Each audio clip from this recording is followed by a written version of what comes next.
Good morning, my dear students. Last class we are discussing about fifth topic, market structure and pricing. So that class we are discussing classification of market on the basic of quantity of commodity, on the basic of population, equilibrium conditions for a firm. Next, marginal curve approach. So, today we will continue this lessons. Market structure. Market structure, there are two types of combinations. Perfect combination and imperfect combination. Perfect combination is perfect combination. Imperfect combination நிறைய போட்டி அங்காடி. அப்போ perfect combination அந்த பக்கம் எல்லாம் பார்த்தா ஒரே ஒரு இடத்துல மட்டும் தான் இருப்பாங்க. ஆனால் இம்பர்ஃபெக்ட் காம்பினேஷனில் வந்து என்ன யாராக இருக்காங்க, ஒன்று மொனோப்ளி இருக்காங்க, இன்னொன்று மொனோப்ளிஸ்டிக் காம்பினேஷன். நெக்ஸ்ட்டு வந்து பார்த்தோம்னா டிஸ்கிரிமினேட்டிங் ஆஃப் மொனோப்ளி கொடுத்துருக்காங்க. நெக்ஸ்ட்டு ஆலிகாப்ளி கொடுத்துருக்காங்க. நெக்ஸ்ட்டு வந்துட்டு பைலேட்ரல் மொனோப்ளி கொடுத்துருக்காங்க. நெக்ஸ்ட்டு டியோப்ளி கொடுத்துருக்காங்க. அப்போ அந்த இடத்துல பார்த்தீங்கன்னா மொனோப்ளி அப்படிங்கிறது அந்த இடத்துல ஏன்னா ஒரே ஒத்ததான் செய்யும். மோனோ மீன்ஸ் அந்த இடத்துல சிங்கிள் செல்லர். இப்போ இதை போலி மீன்ஸ் அந்த இடத்துல சிங்கிள், மோனோங்கிறது அந்த இடத்துல சிங்கிள், பொலி அப்படிங்கிறது அந்த இடத்துல செல்லர் செய்யும். அப்போ single seller or single producer தான் அந்த இடத்துல பொலி சொல்லியாங்க. அதுதான் அந்த இடத்துல. ஸோ இது எல்லாமே அந்த இடத்துல இம்பர்ஃபெக்ட் காம்பினேஷன், அதாவது நிறைய போட்டி அங்காடி இதில் தான் அந்த இடத்துல போகிறோம். ஆனால் நம்ம இப்போ என்ன டாபிக் பார்க்குறோம் அப்படின்னு பார்த்தோம்னா பர்ஃபெக்ட் காம்பினேஷன் சொல்லியாங்க. அந்த இடத்துல பர்ஃபெக்ட் காம்பினேஷனில் தான் அந்த இடத்துல பார்த்தோம்னா ஃபியூச்சர்ஸ் ஆஃப் பர்ஃபெக்ட் காம்பினேஷன். புரியுதா? அதனால் ஃபியூச்சர்ஸ் மீன்ஸ் அந்த இடத்துல நிறைய போட்டி அங்காடியுடைய சிறப்பு இயல்புகள் அந்த இடத்துல நம்ம செய்யலாம். அதில் வேறு 7 points given this year. First point கொடுத்துருக்காங்க large number of buyers and sellers. ரெண்டாவது homogeneous product or uniform price. Third point is free entry or free access. Fourth, options of transport cost. 5, 6 perfect mobility of factors of resident. 6 perfect knowledge of the market. 7th no government intervention. No government intervention அரசுடைய தலைவர்கள் கிடையவே கிடையாது. அப்போ அந்த large number of buyers and sellers வந்து பார்த்ததுல each individuals buyers very low quantum செய்யாங்க and sellers are selling very low quantum of the product. அப்போ நல்லா அது பார்த்தா buyers or sellers என்ன very equal level. அப்போ வாங்கக்கூடிய வாங்குவோம் விற்பனை செய்யக்கூடிய விற்பனையாளர் வந்து ரெண்டுமே சமமான முறையில் அந்த இருக்கும் அப்படின்னு. ஆனால் அதெல்லாம் வந்து கொடுத்துருக்கா பாருங்க, there is no power in fixing the price சொல்லியாங்க. அப்போ அந்த இடத்துல என்ன இதில் உற்பத்தியாளர் மட்டும்தான் அந்த இடத்துல வெளியே முடிவு செய்வாங்க. அதனால தான் வெளியாங்க he is price taker but not price maker. யார் வந்து பண்ணதில்ல வெளியே அந்த நிலையத்துலாம் உற்பத்தியாளர் மட்டும்தான் அந்த இடத்துல சொல்லியாங்க. ஆனால் அதில் என்ன அந்த பொருளை யார் வாங்குறாங்களோ அவங்க வெளியே அந்த தீர்மானிக்க முடியாது. அதனால் அந்த இடத்துல he is only price taker but not price maker. Next கொடுத்த ஹோமோஜினியஸ் ஆர்டிஸ் product sold and what homogeneous in nature சொல்லியாங்க. இப்போ நல்லா இருக்குன்னா ஹோமோஜினியஸ் நேச்சர் அப்படின்னா அந்த உற்பத்தியாளர் உற்பத்தி செய்யக்கூடிய பண்டங்கள் எல்லாமே நல்லா ஒரே மாதிரியான பண்டத்தை மட்டும்தான் நல்லா உற்பத்தி செய்வார். ஃபார் எக்ஸாம்பிள் சொல்லலாம், என்ன சொல்லலாம் அப்படின்னா ஒரு பேண்டா எடுத்துக்கலாம். பேண்டாவுடைய கலர் இருக்குது, சைஸ் இருக்குது, ஷேப் இருக்குது, அதனுடைய குவாலிட்டி. ஸோ இது எல்லாமே வந்து பார்த்தீங்கன்னா நல்லா ஒரே மாதிரியாக நல்லா இருக்கும் அப்படின்னு சொல்லியாங்க. நெக்ஸ்ட் பாருங்க ஃப்ரீ என்ட்ரி ஆர் எக்ஸிஸ்ட்னால in short time it is possible. இது குறுகிய காலத்தில் மட்டும்தான் அந்த நிறைய போட்டி அங்காடியில் இருந்தேன்னா எடுத்துக்க முடியும்னு சொல்லியாங்க. அது எப்படி அப்படின்னு கொடுத்துருக்காங்க பாருங்க. The product is very low காஸ்ட்னு சொல்லியாங்க to a super normal profit. புரியுது? அந்த இடத்துல ஒன்லி ஷார்ட் டைம் பீரியடில் வந்து பார்த்தோம்னா காஸ்ட் ஆஃப் எக்ஸ்பென்ஸ் வந்து பார்த்தோம்னா வெரி லோவாக இருக்கும். அப்போ வந்து பார்த்தோம்னா தட்ஸ் டைம் மிக ஒன்லி சூப்பர் நார்மல் ப்ராஃபிட். அப்போ நிறைய போட்டி அங்காடியில் வந்து பார்த்தோம்னா ஒரு பண்டத்திற்கான விலை குறைவாக இருப்பதுனா அதிக போட்டு அந்த இடத்துல விற்பனை செய்ய முடியும். ஸோ அதிலிருந்து அந்த இடத்துல என்ன மிக டு சூப்பர் நார்மல் ப்ராஃபிட்டு. அந்த என்ன பண்ணுவோம் அதிகபட்ச லாபத்தை அடைய முடியும்னு சொல்லியிருக்காங்க. அதே போல் லாபத்தை அடையிறதுக்கு காரணம் என்ன அப்படின்னால that is any product to producing very low cost of expense.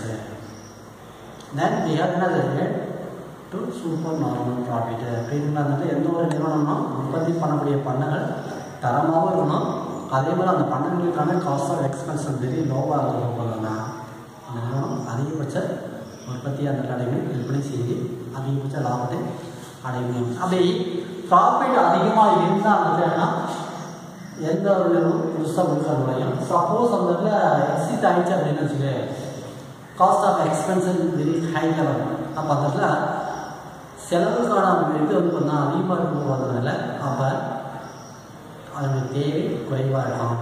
அப்போ ஆட்டோமேட்டிக்காக நிறுவனம் லாஸ் ஆகிடும். அப்போ லாஸ் ஆகிடுச்சு அப்படின்னா இல்லையா அந்த இடத்துல இந்த நிறுவனம் விட்டு இன்னொரு பங்குதாரர்கள் வெளியேறுவாங்க.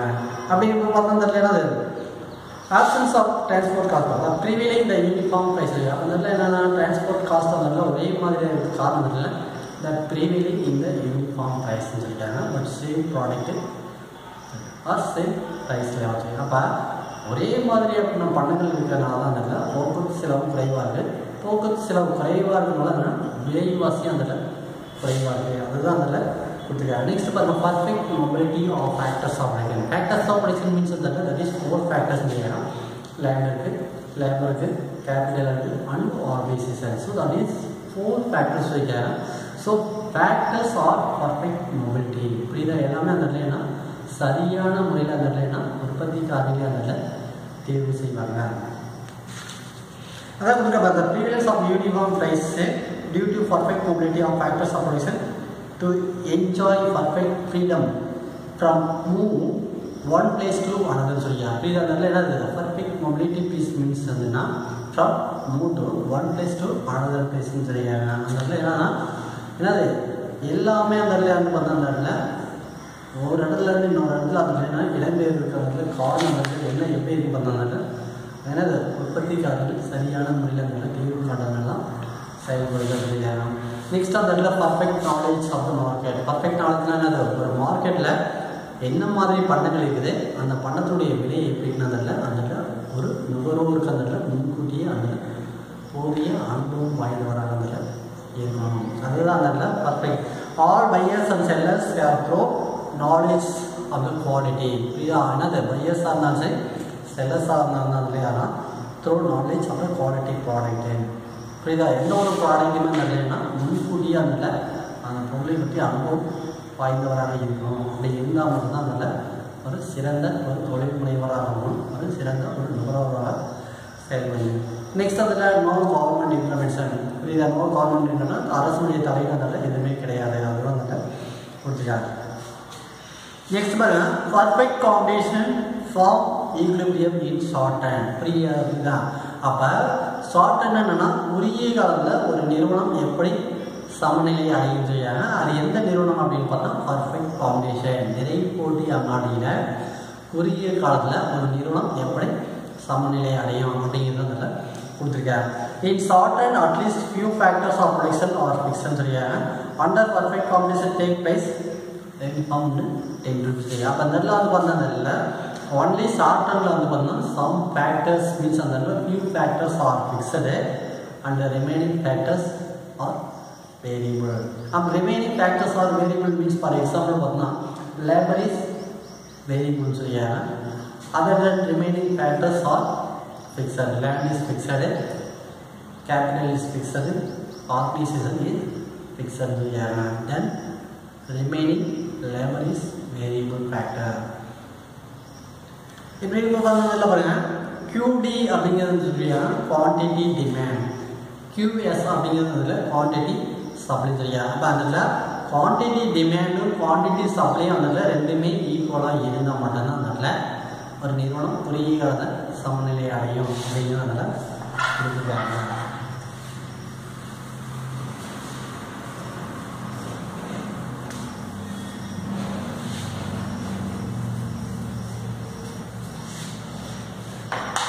குறுகிய காலத்தில் பாருங்க the price and output determination perfect competition during short term சொல்லி அப்படி இருந்தால during short term குறுகிய காலத்தில் வந்து பார்த்தோம்னா நல்ல விலை நிர்ணயம் எப்படி தீர்மானிக்கிறது அது எது அப்படின்னு பார்த்தா குறுகிய காலத்தில் நிறைய கோடி அங்காடிகள்னா விலை நிர்ணயம் எவ்வாறு நல்ல தீர்மானிக்கிறது அப்படிங்கிறத பற்றி தான் இந்த லெசனில் இந்த கொஸ்டின் கொடுத்துருக்காங்க. இது ரொம்ப ரொம்ப இம்பார்ட்டன்ட் கொஸ்டின் சொல்லியிருக்காங்க. அப்போ அதில் பாருங்கள் start and long perfect foundation கொடுத்துருக்காங்க. சரியா? ஷார்ட் அண்டில் பர்ஃபெக்ட் ஃபவுண்டேஷனில் வந்து பார்த்தா எப்படி கொடுப்போம் ஈக்குவிலிபிரியம் அடையலை அப்படின்னா அப்போ QD அப்படிங்கிறதால QST QDங்கிறதால குவான்டிட்டி டிமாண்டு QSங்கிறதால குவான்டிட்டிஸ் அப்படின்னு தெரியாது. ஸோ ரெண்டுமே இருந்தால் தான் அதில் என்ன அப்படின்னா F of equilibrium of perfect foundation. நம்ம பொறியியலில் ஒரு நிறுவனம் சமநிலை அடையிறதுக்கு காரணம் இல்லை குவான்டிட்டி டிமாண்டாக இல்லை குவான்டிட்டி சப்ளை அந்த ஈக்குவலாக இருக்கும். அப்போ டயக்ராம் பாருங்க, இது டிமாண்டரு இது சப்ளை கர்வ். சரிங்களா? இது டிமாண்டரு இது சப்ளை கர்வ். இது வந்து பார்த்தோம்னா டயக்ராமில் எப்பவுமே நல்லா y போடணும், இது x போடணும். இது x வந்து பார்த்தோம்னா குவான்டிட்டி அவுட்புட். புரியுதா? இதில் Q குவான்டிட்டி அவுட்புட் சொல்லியாங்க. ஒய்எஸ்ல என்ன கொடுத்துருக்காங்கன்னா ப்ரைஸ் கொடுத்துருக்காங்க. அப்போ ப்ரைஸுங்கிறது அந்த எதை மென்ஷன் பண்ணிக்கிறோன்னா இது Pங்கிறது ப்ரைஸு, இங்கே இது Q அப்படின்னு செய்யாங்க. அப்போ ஓகேங்கிறது இல்லை குவான்டிட்டி ஆஃப் அவுட்புட் கொடுத்துருக்காங்க.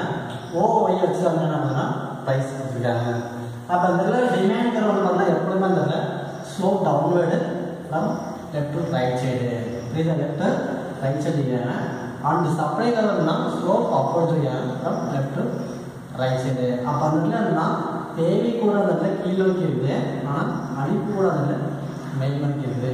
அப்போ அந்த என்னன்னா demand curve and supply curve இந்த இன்டர்செக்ஷன் பாயிண்ட் ஆஃப் ஈக்குவிலிபிரியம். புரியுதா? அந்த demand curve and supply curve செய்யாங்க இன்டர்செக்ஷன் பாயிண்ட் ஆஃப் ஈக்குவிலிபிரியம். அப்போ அந்த ஈக்குவிலிபிரியம் பார்த்துட்டு எப்போ சமநிலைனா அந்த சப்ளை கர்வ் இது டிமாண்ட் கர்வ்.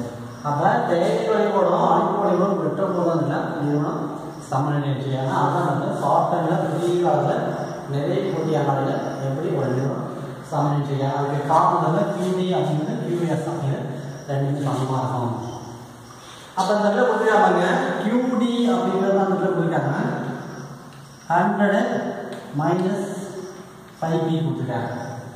புரியுதா? நெக்ஸ்ட் அந்த இடத்துல QS அந்த என்ன சொல்லியிருக்காங்க எதோடைய 5P கொடுத்துருக்காங்க. புரியுதுங்களா? ஸோ இதை வந்து பார்த்தீங்கன்னா ஃபிக்ஸடு இது வேரியபிள்னு சொல்லியிருக்காங்க. அப்போ அவங்க கொடுத்துருக்காங்க ஃபார்முலா வந்து பார்த்தோம்னா QDC கொண்டு QS கொடுத்துருக்காங்களா QDங்கிறது அந்த 100 சீக்வல்ட்டு சரி 100 மைனஸ் 5P கொடுத்துருக்காங்க. நெக்ஸ்ட் ஃபார்முலா என்ன கொடுத்துருக்காங்க ஈக்குவல் கொடுத்துருக்காங்க. இந்த ஈக்குவல் போகிறோம். நெக்ஸ்ட் அந்த 5P சொல்லியிருக்காங்க. புரியுதுங்களா? ஸோ வேறு பார்த்தா இந்த 5P நமக்கு வந்து இந்த சைடு பார்த்தோம்னா 5P இது ப்ளஸ் 5P ஈக்குவல் டு 100. புரியுதா? இந்த 5P இந்த சைடு வரும், இது இந்த சைடு ப்ளஸ் போயிடும். அப்போ அந்த சைடு 5 × 5 அப்படின்னா 10P சொல்லியிருக்காங்க. 10P equal to 100. அப்போ வந்து பார்த்தீங்களே அப்போ வந்து பார்த்தோம்னா P ஈக்குவல் டு அதில் 100 டிவைட் பை 10 சொல்லியிருக்காங்க. அப்போ இதை கேன்சல் பண்ணதில்ல நம்மளுக்கு 10 கிடைக்கும். அப்போ P ஈக்குவல் டு எவ்வளோ வரும்? P ஈக்குவல் டு எவ்வளோ வரும்? நம்மளுக்கு 10 தான் கிடைக்கும். புரியுதுங்களா? ஸோ இதுதான் நல்லா இருக்கிறாங்க. நெக்ஸ்ட் வந்து ஃபார்முலா அப்ளை பண்ணி அந்த பண்ணணும். அப்போ எப்போ வந்து ஒரு எப்படி சமநிலை அடையும் சொல்லி கொடுத்துருக்காங்க. இப்போ கொடுத்துருக்காங்க QD ஈக்குவல் டு 100 மைனஸ் 5 கொடுத்துருக்காங்க. பியோட எவ்வளோ கொடுத்துருக்காங்க 10. ஏன்னா இங்கே கண்டுபிடிச்சிருக்கோம் பி ப்ரைஸ் எவ்வளோ சொன்னோம்னா 10 கொடுத்துருக்கோம். அப்போ 10ங்கிறதுனா ரைட். புரியுதுங்களா? அப்போ இதெல்லாம் எவ்வளோ QC அந்த 100 மைனஸ் 5 × 10 15 சொல்லியிருக்காங்க. அப்போ 100ல் மைனஸ் 50 போயிடுச்சுன்னா எவ்வளோ இருக்கும்? 100 இடத்துல -50 போச்சுன்னா மீதி அந்த இடத்துல சொல்லியாங்க. அப்போ அந்த இடத்துல என்னது Q டேங்கிறத அந்த இடத்துல 50 சொல்லுவாங்க. நெக்ஸ்ட் கொடுத்துருக்கா பாருங்க QS எப்படி கண்டுபிடிக்கிறது பாருங்க. QS கண்டுபிடிக்கிறாங்க. QS க்கு 5 P கொடுத்துருக்காங்களா. இப்போ அந்த 5 கொடுத்துருக்காங்க. P ஓட நம்ம என்ன கண்டுபிடிச்சிருக்கோம் 10 கண்டுபிடிச்சிருக்கோம். அப்போ அந்த இடத்துல என்ன 5 × 10 15 செய்யலாம். அப்போ குவான்டிட்டி டிமாண்டாக நம்மளுக்கு 50 தான் இருக்கும். குவான்டிட்டி சப்ளைவாக வந்து உங்களுக்கு 50 தான் இருக்குது. அதனால நீங்கள் என்னது ஷார்ட் அண்ட் நீங்கள் பர்ஃபெக்ட் காம்பினேஷனில் இருந்தோம்னா ஷார்ட் அண்ட் எப்படி இருக்குது புரியாத எப்படி நிறுவனம் சமநிலையை அடையுது அப்படிங்கிறது தான் இந்த டயக்ராம் மூலிமா அந்த கிளியர் செய்யலாம்.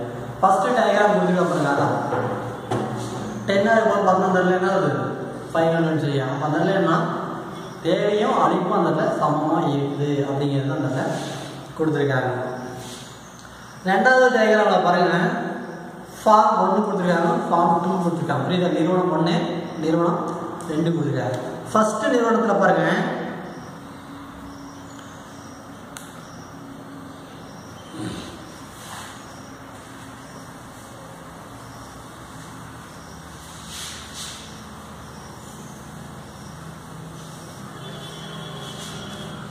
ரெண்டாவது கொடுத்துருக்காங்க பாருங்க. ஃபஸ்ட்டு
சரிப்பா. ரெண்டாவது டயக்ராம் கொடுத்துருக்காங்க. ஃபார்ம் 2 கொடுத்துருக்காங்க, ஃபார்ம் 2 கொடுத்துருக்காங்க. ஃபர்ஸ்ட் இந்த நிறுவனத்தில் பார்த்தா ப்ராஃபிட் இருக்குன்னு சொல்லியிருக்காங்க. இந்த டயக்ராம் வந்து பார்த்தா லாஸ் சொல்லியிருக்காங்க. புரியுதுங்களா? ஏன் இந்த நிறுவனம் லாஸ் சொல்கிறாங்க, இந்த நிறுவனம் வந்து ப்ராஃபிட் இருக்குது அப்படின்னால இதுக்கு காரணம் பார்த்தா எக்ஸத்தில் என்ன கொடுத்துருக்காங்க குவான்டிட்டி ஆஃப் அவுட் கொடுத்துருக்காங்க. ஒய்யத்தில் என்ன கொடுத்துருக்காங்க ப்ரைஸ் கொடுத்துருக்காங்க. ப்ரைஸ் தான் இந்த எதை மென்ஷன் பண்ணியிருக்காங்க ஆவரேஜ் காஸ்ட்டு. புரியுதுங்களா? அப்போ அதில் ப்ரைஸ் பண்ணால் இது 8 இது 10 சொல்லியிருக்காங்க. புரியுதுங்களா? அந்த E1 அப்படிங்கிறத எப்படி பண்ணதில்ல இங்கே பாருங்கள். OXல அவுட்புட் கொடுத்துருக்காங்க, குவான்டிட்டி ஆஃப் அவுட்புட் கொடுத்துருக்காங்க. OYXல வந்து ப்ரைஸ் கொடுத்துருக்காங்க. அதில் OPங்கிறத அந்த ப்ரைஸ் சொல்லியிருக்காங்க. அப்போ பிஎல் பார்த்தீங்கன்னா பிஎல் அது எதை சொல்லியிருக்காங்க ஆவரேஜ் ரெவன்யூ ஈக்குவல் டு அந்த மார்ஜினல் ரெவன்யூ புரியுதா அப்போ அதெல்லாம் வந்து பார்த்தீங்கன்னா சராசரி வருவாயும் இறுதிநிலை வருவாயும் அந்த ஒரே நேர்கோடாக தான் இருக்கு புரியுதா இல்லை PL equal to average revenue equal to marginal சொல்லியாங்க horizontal or parallel to axis புரியுதா ஹரிசாண்டல் டு பேரல் எக்ஸஸ் சொல்லியாங்க அப்போ அதனால் ஏஆர் வந்து ஆவரேஜ் ரெவன்யூ சொல்லியாங்க எம்ஆர் வந்து அந்த மார்ஜினல் ரெவன்யூ தமிழில் அந்த சராசரி வருவாயே இது இறுதிநிலை வருவாய் அப்படின்னு பார்த்தீங்கன்னா சராசரி வருவாய் இறுதிநிலை வருவாயும் எதை நோக்கி செல்லுது அப்படின்னு எக்ஸஸ் நோக்கி தான் அது செல்லுது அப்போ ஒரு நிறுவனம் எப்படி சமநிலை அடையுது அப்படின்னு சொல்லியிருக்கப்பா கேன் ஈக்குவிலிபிரியம் கண்டிஷன் அப்படிங்கிறது இது எம்சிங்கிறது அந்த மார்ஜினல் காஸ்ட்டு இது ஏசிங்கிறது அந்த ஆவரேஜ் காஸ்ட்டு இது இறுதிநிலை செலவு இது சராசரி செலவு புரியுதுங்களா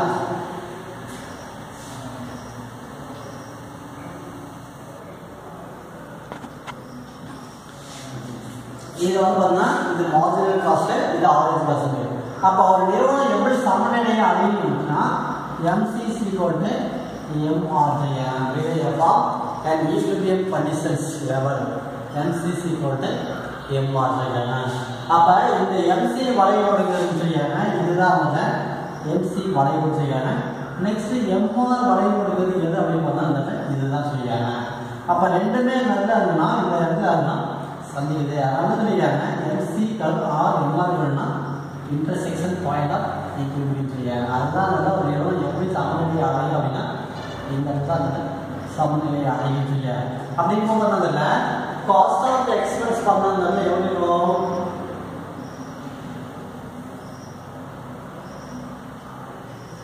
8 rupees சொல்லியாங்க இது எக்ஸ்பென்ஸ் 8 rupees ஆனால் நம்மளுக்கு எவ்வளோ கிடைக்குது பார்த்தீங்கன்னா ஆவரேஜ் எவ்வளோ கிடைக்குது அப்படின்னு பார்த்தாங்கல்ல புரியுது அங்கே பார்த்தீங்கன்னா ஆவரேஜ் காஸ்ட் வந்து எது அப்படின்னா இந்த கோர்வு தான் நல்ல ஆவரேஜ் காஸ்ட்டு புரியுதா ஆவரேஜ் காஸ்ட் நம்மளுக்கு எவ்வளோ இருக்குது 8 rupees இருக்குது ஆனால் நம்மளுக்கு ஆவரேஜ் ரெவன்யூ எவ்வளோ கிடைக்குதுன்னு பாருங்க 10 rupees இல்லையா அப்போ அந்த இதெல்லாம் வந்து பார்த்தீங்கன்னா நிறுவனம் சமநிலையில் அடைந்தால் எப்படின்னா எம்சிக்கவும் எம்ஆர்க்கவும் சந்திக்கிற அடைதான் நிறுவனம் சமநிலை அடையும் இன்னொன்று வந்து பார்த்தீங்கன்னா இந்த நிறுவனம் எப்படி லாபம் அடையும் அப்படின்னால இது ஆவரேஜ் காஸ்ட் ஏன்னா இந்த ஆவரேஜ் காஸ்ட் வந்து இந்த பேர் வந்து பார்த்தீங்கன்னா எதில் டச் ஆகுதுன்னா இதில் டச் ஆகுது இதுதான் ஆவரேஜ் காஸ்ட்டு ஆனால் ஆவரேஜ் ரெவன்யூ அப்படிங்கிறது பார்த்தீங்கன்னா இந்த பேர் செய்யாமல் காஸ்ட் ஆஃப் எக்ஸ்பென்ஸ் வந்து பார்த்தீங்கன்னா 8 rupees ஆனால் ரெவன்யூ வந்து பார்த்தீங்கன்னா 10 rupees அப்போ அந்த எல்லாம் வந்து பார்த்தீங்கன்னா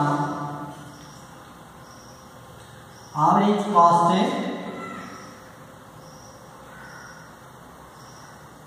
less than average revenue புரியுதா அதில் average cost less than average revenue புரியுதா அதில் ஆவரேஜ் ரெவன்யூ கம்பேர் பண்ணுறோம் பார்த்தோம்ல ஆவரேஜ் காஸ்ட் எப்படி இருக்கணும்ல ரொம்ப கம்மியாக இருக்கணும் அப்படி இருந்தால் அந்த நிறுவனம் என்ன கிடைக்கும் ப்ராஃபிட் கிடைக்கும் சரிங்களா ப்ராஃபிட் எப்படி கிடைக்கும் இப்போ ஃபார் எக்ஸாம்பிள் பார்த்தீங்கன்னா நம்ம ஒரு ப்ராடக்ட் புக்கு வாங்குறோம் அப்படின்னா ஒரு செல்ஃபோன் வாங்குறோம் அப்படின்னா அந்த காஸ்ட் ஆஃப் எக்ஸ்பென்ஸ் வந்து பார்த்தீங்களே 50 rupees இல்லையா ஆனால் நம்ம அந்த ப்ராடக்ட் நம்ம சேல்ஸ் பண்ணும்போது பார்த்தோம்னா நம்ம அதுலேருந்து கிடைக்கிறப்ப பார்த்தோம்னா அதில் 100 ரூபாய்க்கு அந்த ப்ராடக்ட் 50 ரூபாய்க்கு வாங்கி 100 ரூபாய்க்கு அந்த விற்பனை செய்யலாம் அப்போ நம்மளுக்கு என்ன ரெவன்யூ எவ்வளோ கிடைக்குது அப்போ 150% நம்மளுக்கு எவ்வளோ மீதி 50 சொல்லியாங்க அந்த 50 தான் அந்த நிறுவனத்துக்கு கிடைக்கக்கூடிய வருவாய் சொல்லியாங்க அப்போ எக்ஸ்பென்சிவ் ஒர்க்கு ஆனால் அதை வந்து சேல்ஸ் பண்ணுறதும் பார்த்தா அது நம்மளுக்கு என்ன கிடைக்குது அப்படின்னா 100 இருக்குது இந்த 100ல் 50 பைசா நம்மளுக்கு எவ்வளோ கிடைக்கும் அப்படின்னா 50 இதுதான் அதில் இந்த நிறுவனத்துக்கு கிடைக்கக்கூடிய வருவாய் இல்லையா அப்படி இருந்தால் தான் என்னது லாபம் கிடைக்கும் சப்போஸ் இந்த டயக்ராம் கொடுத்துட்டா பாருங்க ஒய்எக்ஸில் கொடுத்துருக்காங்க ப்ரைஸ் கொடுத்துருக்காங்க எக்ஸில் வந்து பார்த்தீங்கன்னா அவுட் கொடுத்துருக்காங்க ஆனால் அதெல்லாம் பாருங்க இந்த டயக்ராம் பாருங்க ஏன் அந்த லாபம் இல்லை அப்படின்னா இங்கே பாருங்க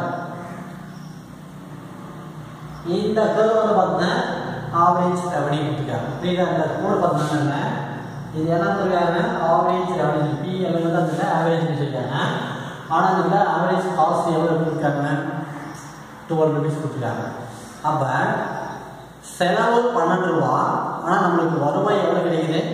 10 ரூபா தான் கிடைக்குது. அப்போ அந்த நிறுவனத்துக்கு என்ன கிடைக்கும்? லாஸ் தான் கிடைக்கும். அதனால தான் சொல்லிக்காருங்க, average cost greater than average revenue. புரியுது? ஆவரேஜ் ரெவன்யூ கம்பேர் பண்ணுறது போங்க, ஆவரேஜ் காஸ்ட்டும் இல்லை அதிகமாக இருக்குது. அப்போ சராசரி வருவாய் நம்மளுக்கு கம்மியாக இருக்குது. எது அதிகமாக இருக்குன்னா சராசரி செலவு இருந்தாக்கா அதிகமாக இருக்கனால தான் அந்த நிறுவனத்தை லாஸ் பண்ணுறேன். அப்போ ஆவரேஜ் நம்மளுக்கு வருவாய் எவ்வளோ கிடைக்குது?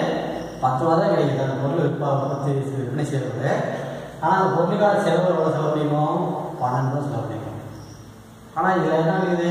10 ருபீஸ் தான் கிடைக்குது. அப்போ நம்மளுக்கு என்ன கிடைக்குது? 2 ருபீஸ் நஷ்டம் இது. அப்போ நஷ்டம் அடைஞ்சிச்சு அப்படின்னு பார்த்ததில்ல, அந்த நிறுவனத்தை விட்டு இன்னொரு பங்குதாரர்கள் வெளியேறிடலாம். அதனால சொல்லிக்கிறாங்க, free entry or free existing. எப்போ வேணாலும் உள்கட வரலாம், எப்போ வேணாலும் வெளியே போகலாம். எப்போ உள்கட வர்றாங்க? ப்ராஃபிட்டாக இருந்தால், சூப்பர் நார்மல் ப்ராஃபிட்டாக இருந்தால் நிறுவனம் புதுசாக உள்ள என்ட்ரி ஆகும். சப்போஸ் அந்த லாஸ் ஆகிடுச்சு அப்படின்னா எக்ஸிஸ்ட் ஆகிடும். அப்போ நிறுவனத்தை விட்டு வெளியேறிடும். அதுதான் அந்த குறுகிய காலத்தில் ஒரு நிறுவனம் நிறைய போட்டி அங்காடியில் எப்படி இருக்குது அப்படிங்கிறது, அந்த விலை நிர்ணயத்தை எப்படி தீர்மானிக்கிறது அப்படிங்கிறத பற்றி தான் அந்த டயக்ராம் மூலிமா அதில் எக்ஸ்பிளைன் பண்ணியிருக்காங்க.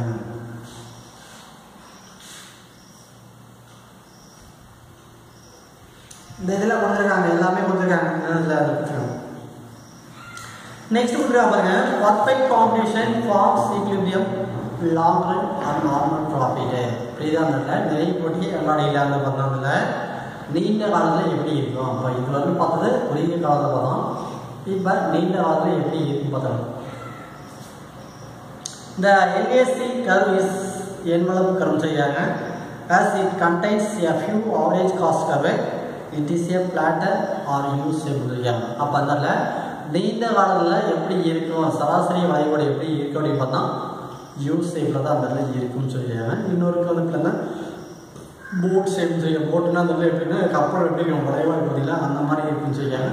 இன்னொன்று U-shaped சொல்லலாம். அப்படி எப்படி வேணாலும் அந்த சொல்லலாம் செய்ய. அது LAC அப்படிங்கிறது இல்லை, long run average cost curve. நீண்ட கால சராசரி செலவு வளைவோடு எப்படி இருக்குது நீண்ட காலத்தில் அப்படிங்கிறத பற்றி தான் கொடுத்துருக்காங்க. அடுத்த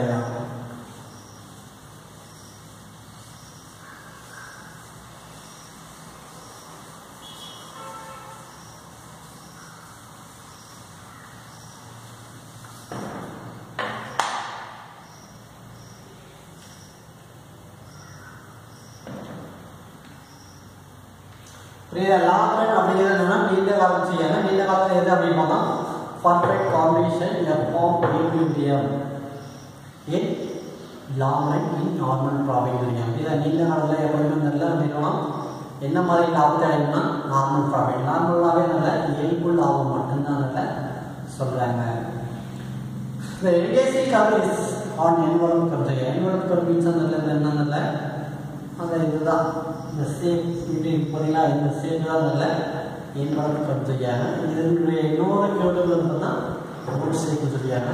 இதனுடைய இன்னொரு பேர் வந்து பார்த்தா பிளானிங் கர்வ் அப்படின்னு சொல்லி. ஸோ இந்த வளைவோடுக்கு பார்த்தோம்னா 3 டைமாக அதில் சொல்லலாம். 3 வகையான டைப்ஸாக அதில் நம்ம சொல்லலாம் அப்படிங்க. ஃபஸ்ட்டு கொடுத்துருக்காங்க, ஃபஸ்ட்டு டயக்ராம் கொடுத்துருக்காங்க.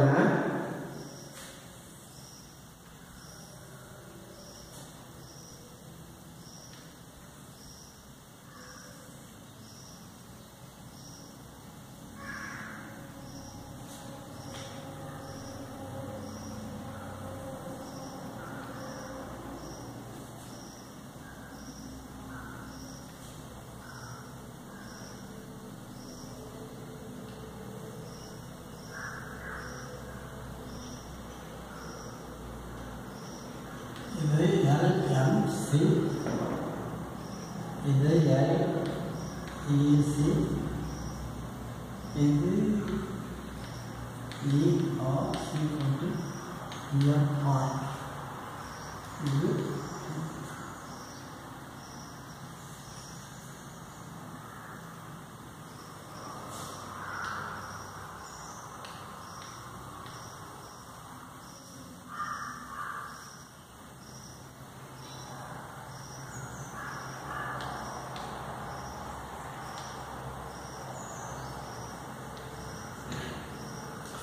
இது என்னது இது மைனஸ் இது எக்ஸஸ் கொடுக்குறாங்க இது வந்து பார்த்தோம்னா ஓ வச்சுருக்காங்க நல்லா ஓ கியூப்ங்கிறது குவான்டிட்டி ஆஃப் அவுட்புட் தான் நல்லா ஓ கியூப் கொடுக்குறாங்க அது 5 கொடுத்துருக்காங்க 5 வந்து பார்த்தோம்னா ஓமேகான அந்த ப்ரைஸ் கொடுக்குறாங்க அந்த ப்ரைஸ் தான் வந்து 8 கொடுக்குறாங்க புரியுதா அந்த 8க்கு தான் அதில் 8 rupees அப்படிங்கிறது அதில் ப்ரைஸ் தான் அதில் மென்ஷன் பண்ணியிருக்காங்க அப்போ பிஎல்ங்கிறது அதாவது எதை மென்ஷன் பண்ணியிருக்கிறது ஆவரேஜ் ரெவன்யூ கொடுத்துருக்காங்க ஈக்குவல் டு மார்ஜினல் ரெவன்யூ கொடுத்துருக்காங்க இது எல்எம்சி அப்படிங்கிறத எதை செய்யறாங்கன்னா long run marginal cost curve இது எல்ஏசி அப்படிங்கிறதுனா long run average cost curve அப்படி செய்யலாம் புரியுதா ஸோ இந்த கர்வ் மட்டும் எப்படி இருக்கும் என்வலப் கர்வாக இருக்கும் ஆர் போல் கர்வாக இருக்கும் ஆர் பேனிங் கர்வாக இருக்கும் ஆனால் இதை வந்து சொல்லவே மாட்டாங்க இது புரியுதா இது வந்து பார்த்தா இன்சைட்னு சொல்ல மாட்டாங்க புரியுங்களா அப்படியே பார்த்தோம்ல லாங் ரன் டைமில் வந்து பார்த்தோம்னா பர்ஃபெக்ட் காம்பினேஷன் எப்படி இருக்குது ஒரு நிறுவனம் சமநிலை எப்படி அடையும் அப்படின்னு சொல்லி கொடுக்குறாங்க இப்போ கொடுத்துருக்காங்க எக்ஸில் அவுட்புட் கொடுக்குறாங்க ஒய்எஸில் ப்ரைஸ் கொடுக்குறாங்க அப்போ பிஎல்ங்கிறதுல ஆவரேஜ்